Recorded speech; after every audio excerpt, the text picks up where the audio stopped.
नमस्कार साथियों, स्वागत है आपका। देखिए, आज हम शुरू करने जा रहे हैं यूपी पुलिस 2024 के पीवाईक्यू, क्योंकि यूपी पुलिस की तैयारी करने वाले विद्यार्थियों के लिए ये सबसे ज्यादा इंपॉर्टेंट है कि 2024 में जो भी 4 पेपर हुए हैं 2 दिन में, पहली पाली और दूसरी पाली, टोटल मिला के 2 दिन में 4 पेपर हो गए।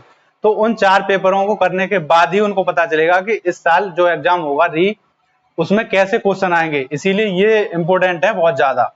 तो इन चारों पेपर में जो जो क्वेश्चन आए हैं, जीके के, हिंदी के, गणित के, रीजनिंग के, वो सभी यहाँ कराए जाएंगे एक एक क्लास में। तो उन सभी को करने के बाद आपको ये तो हमेशा अपने दिमाग में पक्के करने ही है। इसी तरह ही सेम टू सेम पेपर आएगा जो भी दोबारा होगा, और वो पेपर कभी भी हो सकता है आपका 10 दिन पहले या 15 दिन पहले उसका एकदम एडमिट कार्ड आ जाएंगे और आपको तैयारी करने का मौका भी नहीं मिलेगा। इसीलिए अपनी तैयारी आप अभी से, मेरी आशा है कि जिस दिन से पेपर निरस्त हुआ था उसी दिन से जो बच्चा कर रहा है उसकी 90% तैयारी हो चुकी है। अब उसको क्या करना है, उसको लगातार रिवीजन करना है। ये नहीं है तैयारी हो गई है तो आपने बंद कर दिया। आपको जब तक आप रिवीजन करते रहेंगे, जब तक पढ़ते रहेंगे, वो तैयारी तब तक ही 90% बनी रहेगी। यदि किसी ने मान लीजिए 2 दिन भी पढ़ाई बंद कर दी तो वो 90% से 85% पे आ जाएगा, भूलने लग जाएगा धीरे धीरे, और 7 दिन के अंदर उसकी पढ़ाई 50% पे आ जाएगी जितनी भी उसने तैयारी करी है। इसीलिए रिवीजन जब तक आप करते रहेंगे, पढ़ाई का एक ही सिद्धांत है, रिवीजन करना। तो आज हम इसके करेंगे 2024 का जो पहली पाली है उसकी जीके। जीके को करने के बाद आपको पता चल जाएगा जीके में कैसे क्वेश्चन आते हो, किसके ऊपर ज्यादा आपको ध्यान देना है। ये नहीं है कि आप लूसेंट उड़ा ली और उसको शुरू से पढ़ने लग गए। केवल वही चीज पढ़नी है जो पेपर में आएगी। यूपी पुलिस की तैयारी कर रहे हैं तो इसी की मतलब पीवाईक्यू करने के बाद इसकी तैयारी शुरू करें। तो चलिए देखते हैं, पहला क्वेश्चन देखिए आप। पहला क्वेश्चन है आपका, भारतीय संविधान के अनुसार अनुच्छेद 14 से 18 निम्नलिखित में से किस अधिकार से संबंधित है। तो ये संविधान का क्वेश्चन आ गया मूल अधिकार से। मूल अधिकार बहुत इंपॉर्टेंट है, इससे दोबारा क्वेश्चन आएगा, इसीलिए आप सभी मूल अधिकार को अच्छी तरह याद कर लें। तो इसमें देखिए कौन सा सही होगा। 14 से 18 कौन सा अधिकार होता है, समानता का अधिकार। तो आप समानता के अधिकार, इसमें बी ऑप्शन आपका बिल्कुल सही है। अब देखिए 14 से 18 क्या होता है, समानता का अधिकार, ठीक है। और अब इसके बाद और भी अधिकार हम जान लेते हैं थोड़ी देर में। 19 से 22 तक आपका होता है स्वतंत्रता का अधिकार। 19 से 22 तक सभी स्वतंत्रता के अधिकार हैं, ठीक है। 23 और 24 ये होता है आपका शोषण के विरुद्ध अधिकार, शोषण के विरुद्ध, ठीक है, के विरुद्ध। अब 25 से लेकर 28 तक होता है धार्मिक स्वतंत्रता, धार्मिक स्वतंत्रता। धार्मिक स्वतंत्रता के अधिकार जितने भी है वो 25 से 28 में आ गए। अब बचे 29 और 30, ये किसका है, संस्कृति व शिक्षा। संस्कृति व शिक्षा से संबंधित जितने भी अधिकार हैं वो आपके 29 और 30 में आ गए, ठीक है। 32वां क्या है, संवैधानिक उपचारों का अधिकार, संविधान के उपचार का अधिकार, ठीक है। ये 32वां हो गया, ये सबसे इंपॉर्टेंट है। इसमें आपके सभी अधिकार, अगर कोई हनन होता है तो आप सुप्रीम कोर्ट में जा सकते हैं, ठीक है। तो ये हो गए, ये सभी आपके मूल अधिकार हो गए। अब देखते हैं दूसरा क्वेश्चन, निम्नलिखित में से कौन सा दिन अंतर्राष्ट्रीय श्रमिक दिवस के रूप में मनाया जाता है। ये दिवस पूछ लिया सीधे, दिवस से संबंधित दोबारा क्वेश्चन आएंगे, 2-3 क्वेश्चन जरूर आते हैं।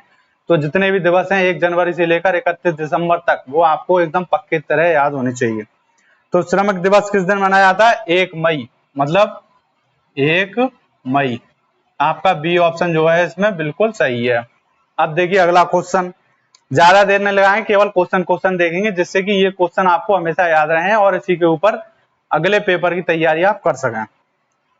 19वां क्वेश्चन देखिए आप, निम्नलिखित में से कौन सा अम्ल पालक में मौजूद होता है। तो इसका कौन सा आंसर है, आंसर है इसका ए, ऑक्जेलिक अम्ल। ऑक्जेलिक अम्ल इसका बिल्कुल सटीक आंसर है। पालक में कौन सा होता है, ऑक्जेलिक अम्ल, ठीक है। अब देखिए 20वां क्वेश्चन, सोल्जरिंग विद डिग्निटी निम्नलिखित में से किस दिग्गज भारतीय सैन्य अधिकारी पर लिखा गया उपन्यास है? ये एक उपन्यास है, जैसे कि एपीजे अब्दुल कलाम पे कौन सा लिखा गया है? विंग्स ऑफ फायर, ये पुस्तक, ठीक है। उसी तरह ये सोल्जरिंग विद डिग्निटी ये किस सैन्य अधिकारी के ऊपर लिखा गया उपन्यास है? तो इसका आंसर है आपका फील्ड मार्शल सैम मानेकशॉ, मतलब बी ऑप्शन इसका बिल्कुल सही है, ठीक है। अब देखिए अगला क्वेश्चन, कॉर्पोरेट को राष्ट्रीय विकास में प्रभावी योगदानकर्ता बनाने के लिए नियामक और प्रशासनिक ढांचे की जिम्मेदारी भारत के निम्नलिखित में से किस मंत्रालय के अंतर्गत आती है? तो देखिए कॉर्पोरेट को राष्ट्रीय मतलब प्रभावी बनाना है, तो सीधे सीधे इसका आंसर कौन सा हो गया आपका? सी, कॉर्पोरेट मामलों का मंत्रालय, ठीक है, मिनिस्ट्री ऑफ कॉर्पोरेट अफेयर्स, इसका आंसर हो गया आपका सी। तो ये बिल्कुल सिंपल, जो भी मंत्रालय है उसी के ऊपर इसका नाम दिया है, तो ये बिल्कुल सिंपल है। अब देखिए अगला क्वेश्चन, भौतिक अनुसंधान प्रयोगशाला निम्नलिखित में से कहाँ स्थित है? ये अनुसंधान एक प्रयोगशाला आ गई, ये आपको जितने भी भारत में अनुसंधान है वो सभी के मुख्यालय याद करने हैं, ठीक है। जैसे चावल का कहाँ है? कटक में, चावल अनुसंधान। उसी तरह ये हो गई भौतिक अनुसंधान प्रयोगशाला, तो इसका आंसर कौन सा है आपका? सी, अहमदाबाद। अहमदाबाद में इसकी प्रयोगशाला है अनुसंधान की, ठीक है। आप देखिए अगला क्वेश्चन, उत्तर प्रदेश में वुमेन पावर लाइन के लिए संपर्क नंबर क्या है? मतलब हेल्पलाइन नंबर जो होता है वुमेन के लिए, महिलाओं की सुरक्षा के लिए, वो कौन सा है? तो इसका आंसर क्या है? डी, 1090। इसी तरह चाइल्ड हेल्पलाइन और जितने भी मतलब नंबर हैं, जैसे पुलिस हेल्पलाइन है, कंट्रोल रूम का 100 होता है, यातायात पुलिस का 195 होता है, और चाइल्ड हेल्पलाइन का 198 है, 1098, ठीक है। यातायात पुलिस का 1095। अब देखिए अगला क्वेश्चन, उत्तर प्रदेश में वुमेन पावर, ये तो हो गया। अब देखिए अगला, मामल्लापुरम उत्सव निम्नलिखित में से किस राज्य का त्योहार है? तो ये आपका है बी आंसर, तमिलनाडु। तमिलनाडु का ये उत्सव है, तो इसीलिए जितने भी मेन उत्सव हैं मैंने अपनी क्लास में, जीके की क्लास में सभी उत्सवों को लिखवा दिया है, उनको आप एक बार देखना और सभी उत्सव याद कर लेना। दोबारा से यही पूछा जाएगा, जैसे गुजरात का लोक नृत्य क्या है, उत्सव क्या है, ये चीजें। अब देखिए अगला क्वेश्चन, निम्नलिखित में से कौन सा व्यय केंद्र सरकार की भौतिक या वित्तीय संपत्तियों के निर्माण के अलावा अन्य उद्देश्यों के लिए किया जाता है? तो बहुत मतलब केंद्र सरकार में जो भी व्यय किया जाता है, किसी भी खर्चा किया जाता है, उसे क्या कहते हैं? राजस्व व्यय, ठीक है, रेवेन्यू ऑफ एक्सपेंडिचर। अब देखिए अगला क्वेश्चन, तो इसका आंसर हो गया आपका बी, राजस्व व्यय। अब देखिए अगला, प्राचीन जैन और बौद्ध ग्रंथों के अनुसार कितने महाजनपद थे? प्राचीन मतलब प्राचीन समय में कितने महाजनपद थे? तो महाजनपद की संख्या कितनी है आपकी? 16। तो ये हो गया आपका आंसर, ठीक है। अब देखिए, तो इसका आंसर है आपका ए। अगला क्वेश्चन देखिए, निम्नलिखित में से कौन उत्तर प्रदेश के जिलों में सर्वोच्च रैंकिंग वाले पुलिस अधिकारी होते हैं? अब जिले का सबसे बड़ा पुलिस अधिकारी किस रैंक का होता है वो पूछा है। तो जिले में सबसे बड़ा एक तो होता है, अगर एडमिनिस्ट्रेटिव पूछे तो आईएएस हो गया, डीएम हो गया, लेकिन पुलिस विभाग में पूछे तो एसपी होता है। डीएम और एसपी एकदम बराबर रैंक के होते हैं, तो इसमें आंसर क्या है आपका? एसपी, ठीक है। और इसमें कह दिया है कमिश्नरी के अलावा, क्योंकि एसएसपी एसपी से बड़ा होता है। अब उसको कमिश्नरी में आता है, लेकिन कमिश्नरी के अलावा पूछा है तो एसपी ही है, ठीक है। अब देखिए अगला क्वेश्चन, निम्नलिखित में से कौन सी फसल खरीफ की फसल नहीं है? तो इसमें देखिए आपको साफ साफ दिख रहा है गेहूं। गेहूं कैसी फसल है? रबी की फसल है, यानी मेरी फसल है। तो उसी तरह जो भी अब बची, आपका आंसर हो गया गेहूं, मतलब सी। तो खरीफ, रबी और जायद, ये तीनों फसल आपको रटनी है। गूगल से सर्च कर लीजिए और अपने बुक पे लिख लीजिए। अब देखिए अगली चीज, अगला क्वेश्चन, निम्नलिखित में से कौन सा बंदरगाह भारत का सबसे बड़ा कंटेनर बंदरगाह है? अब सबसे बड़ा कंटेनर बंदरगाह कहते हैं या सबसे बड़ा बंदरगाह कहते हैं, बात एक ही है, ठीक है। ये उलझाने के लिए कंटेनर बंदरगाह कह देते हैं। यदि मान लीजिए आप सोचेंगे सबसे बड़ा बंदरगाह तो जवाहरलाल नेहरू है, लेकिन इसमें कंटेनर कह दिया तो क्या पता कोई और हो। तो आपको जो भी लग रहा है ना उसको आप टिक करके आ जाइए, नेगेटिव मार्किंग इसमें ज्यादा नहीं है, तो आपका बिल्कुल सही हो जाएगा वो। तो कंटेनर से कोई मतलब नहीं है, सबसे बड़ा बंदरगाह कहते हैं या सबसे बड़ा कंटेनर बंदरगाह कहते हैं। तो वो कौन सा है आपका, जवाहरलाल नेहरू बंदरगाह, डी। इसका आंसर है आपका डी। ठीक है। निम्नलिखित में से किस घटना के कारण मोहनदास करमचंद गांधी ने 1922 में असहयोग आंदोलन स्थगित कर दिया था। अब ऐसी कौन सी घटना हो गई कि जिसके कारण गांधी जी ने असहयोग आंदोलन ही वापस ले लिया, 2 साल से चल रहा था। तो वो हुई थी चोरी चौरा की घटना 5 फरवरी 1922 को, जिसमें एक थाने में आग लगा दी थी क्रांतिकारियों ने, जिसमें 22 पुलिसकर्मी जिंदा जल गए थे। तो इस बात से दुखी होकर मोहनदास करमचंद गांधी ने असहयोग आंदोलन वापस ले लिया। ठीक है। तो इसका आपका आंसर हो जाएगा डी,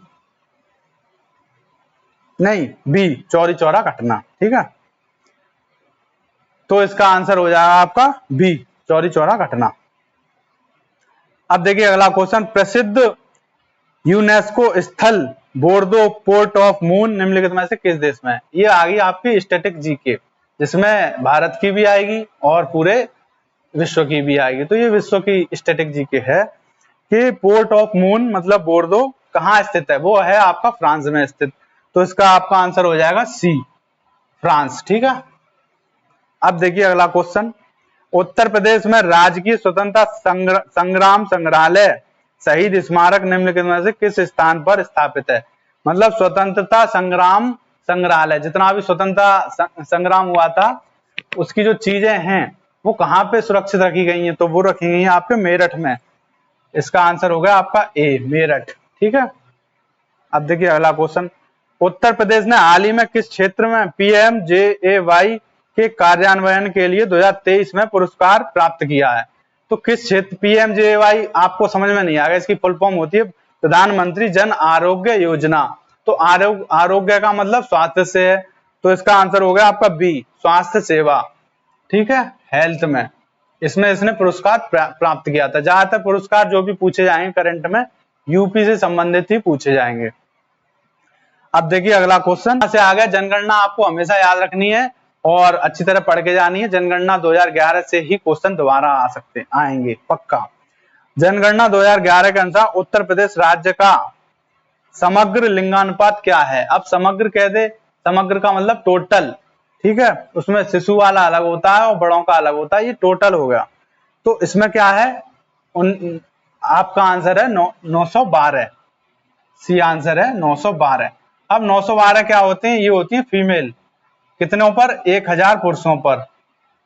ठीक है, इसको कहते हैं लिंगानुपात।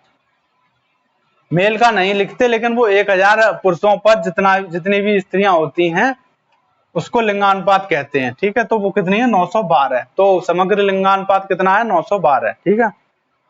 अब ये किसी डिस्ट्रिक्ट का भी पूछ सकता है अगली बार में कि मतलब कौन से डिस्ट्रिक्ट का सबसे ज्यादा है या किसका कम है, शिशु लिंगानुपात कितना है, ये पूछ सकते हैं आगे चल के। ठीक है। अब देखिए अगला क्वेश्चन, अंतरराष्ट्रीय श्रम संगठन, ये इतना बड़ा दे दिया। देखिए ILO ने बाल श्रम वैश्विक विस्तार इसे खत्म करने के लिए कई प्रयासों ध्यान केंद्रित करने के लिए बाल श्रम के खिलाफ विश्व दिवस की शुरुआत की है। प्रत्येक वर्ष बाल श्रम दिवस किस तारीख को मनाया जाता है। तो सीधी बात, इतनी बड़ी लिख दी, पढ़ने में टाइम जाएगा, बच्चे सोचेंगे पता नहीं कितना कठिन क्वेश्चन है, लेकिन एंड में पूछा क्या है कि बाल श्रम जो निषेध दिवस है वो कब मनाया जाता है। तो इसका आंसर हो गया आपका 12 जून, डी, 12 जून। 12 जून को बाल श्रम निषेध दिवस मनाया जाता है। देखिए दिवस से संबंधित दूसरा क्वेश्चन आ गया। अब देखिए अगला क्वेश्चन, निम्नलिखित में से किस विशेष बल को विमान और हवाई अड्डों पर अपहरण और इसी तरह की सुरक्षा स्थितियों का जवाब देने के लिए विशिष्ट दल बल के रूप में नियुक्त किया गया। हवाई अड्डों पर जो सुरक्षा के लिए किस फोर्स को गठित किया गया है, तो उसका आंसर है आपका NSG, डी, NSG मतलब नेशनल सिक्योरिटी गार्ड। ठीक है, इसको हवाई अड्डों पर तैनात किया गया है लूटपाट को रोकने के लिए। अब अगला क्वेश्चन देखिए, राजस्व परिषद उत्तर प्रदेश की स्थापना निम्नलिखित में से किस जिले में की गई थी। तो ये इलाहाबाद, जिसे अब प्रयागराज कहते हैं, इसमें की गई थी। ठीक है, इसका आंसर हो गया आपका ए। अगला क्वेश्चन देखिए, नवंबर 2023 में भारत और किस पड़ोसी देश ने संयुक्त सैन्य अभ्यास सूर्य किरण में भाग लिया? भारत के साथ किसने, पड़ोसी देश ने सूर्य किरण के साथ भाग लिया। तो जो भी क्वेश्चन आएंगे वो पड़ोसी देशों के ज्यादा आएंगे। ठीक है, तो सूर्य किरण किसने लिया? भारत और श्रीलंका के बीच होता है। तो इसका आंसर कहां से आगे, कौन सा आ गया आपका? ए, श्रीलंका। अब देखिए अगला क्वेश्चन, तो ये जितने भी आपके जो सैन्य अभ्यास हैं, सैन्य अभ्यास, वो फिक्स होते हैं, तो वो आपको एकदम याद करने हैं। अब देखिए अगला, जैसे मित्र शक्ति है वो भी श्रीलंका के साथ होता है, वज्र प्रहार है वो भारत और यूएसए के साथ होता है, फिक्स है। तो ये सभी फिक्स होते हैं, भले ही वो कभी भी हो। जैसे ही आपको नाम याद आएगा कि ये किसके साथ है, वज्र प्रहार यूएसए के साथ होता है, भले ही वो अभी हुआ हो, तो आपको आंसर जो आएगा भारत के साथ वो आएगा यूएसए। ठीक है, वो फिक्स होते हैं। गरुण शक्ति है वो इंडोनेशिया के साथ फिक्स है, मतलब इंडोनेशिया के साथ जब भी सैन्य अभ्यास होगा गरुण शक्ति ही होगा। तो अगर मान लीजिए अभी हुआ हो, वो पिछले ही महीने में, जून में, तो कह दिया जून में कौन सा, किस देश के साथ गरुण शक्ति अभ्यास हुआ था, तो आपको सीधा पता है गरुण शक्ति इंडोनेशिया से होता है। तो इंडोनेशिया आपका आंसर हो जाएगा बिल्कुल। ठीक है, अब देखिए अगला क्वेश्चन, हाल ही में प्रधानमंत्री ने निम्नलिखित में से किस रेलवे स्टेशन से अमृत भारत ट्रेनों को हरी झंडी दिखाई थी? तो ये दिखाई थी आपको अयोध्या से। अमृत भारत ट्रेनें कहां से निकाली गई, हरी झंडी दिखाई अयोध्या से। तो इसका आंसर हो गया सी, अयोध्या। अब देखिए अगला क्वेश्चन, निम्नलिखित में से किस राज्य के ब्लॉक ने नीति आयोग द्वारा घोषित एस्पिरेशनल ब्लॉक प्रोग्राम की पहली डेल्टा रैंकिंग में दूसरा स्थान हासिल किया है? तो किस राज्य ने किया है? उत्तर प्रदेश ने। तो ये पुरस्कार उत्तर प्रदेश को मिला है। डी ऑप्शन आपका बिल्कुल ठीक है। अगला देखिए, रूस यूक्रेन संघर्ष क्षेत्र से भारतीय नागरिकों को निकालने के लिए भारत द्वारा शुरू किए गए ऑपरेशन का नाम क्या था?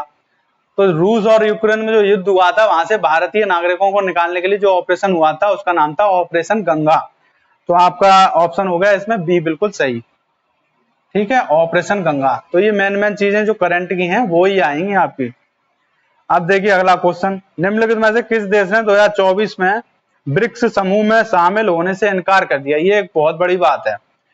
तो इसका आंसर है आपका सी, अर्जेंटीना। तो बड़ी बड़ी चीजें ही आपसे पूछी जाएंगी। अब देखिए अगला क्वेश्चन, 2016 में की गई नोटबंदी में किस मूल्य की मुद्रा को चलन से बाहर कर दिया गया? तो 1000 और 500 के नोट को बाहर कर दिया गया था, इसलिए इसका आंसर हो गया आपका बी। ठीक है, बी ऑप्शन इसका बिल्कुल ठीक है। 1000 और 500 के नोट को चलन से बाहर कर दिया गया। 500 चल भी अब भी रहा है, लेकिन वो बदल गया चलन से, जो पुराने थे उनको बाहर कर दिया। ठीक है, अब देखिए अगली चीज, अगला क्वेश्चन, उत्तर प्रदेश में साइबर अपराध मुख्यालय कहाँ स्थित है? तो ये स्थित है आपका लखनऊ में। इसका आंसर हो गया बी। ठीक है, अगला देखिए, जीएसटी की फुल फॉर्म क्या है? जीएसटी से क्या तात्पर्य है? इसकी फुल फॉर्म गुड्स एवं सेवा कर। तो इसका ऑप्शन होगा government service tax, goods and service tax. तो सी ऑप्शन बिल्कुल ठीक है आपका, वस्तु एवं सेवा कर। ठीक है, सी ऑप्शन ठीक है इसका। अगला देखिए, निम्नलिखित में से कौन फिलीपींस की राजधानी है? ये आपका लास्ट क्वेश्चन है, अभी नहीं, लास्ट एक और है। तो फिलीपींस की राजधानी कौन सी है? मनीला। तो इसका आंसर हो गया आपका सी। ठीक है, अब देखिए अगला, राष्ट्रीय एकता दिवस किस तारीख को मनाया जाता है? अब देखिए तारीख से संबंधित तीसरा क्वेश्चन आ गया ये।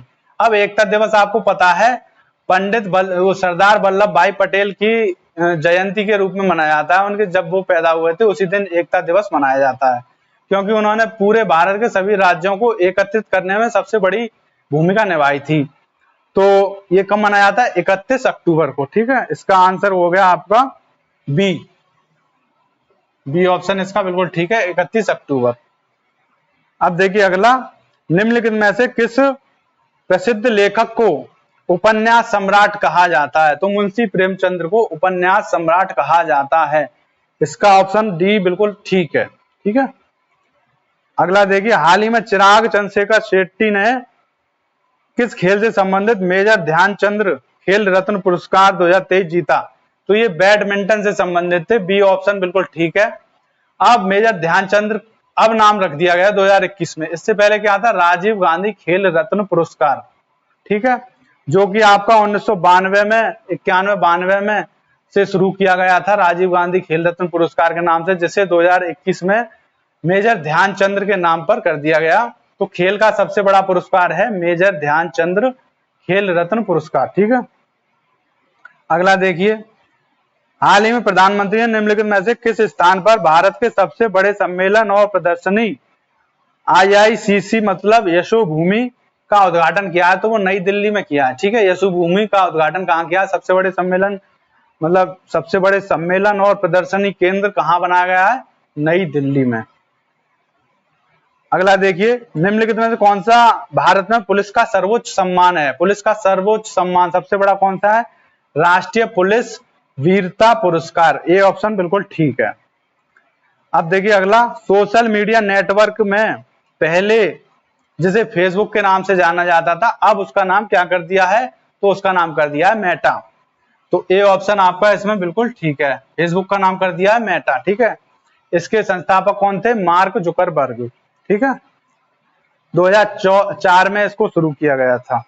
तो ये हो गए आपके जीके के जो पहली पाली में हुए थे 2024 में, फर्स्ट मीटिंग में जो हुए थे उसकी जीके का पेपर हो गया ये, ठीक है।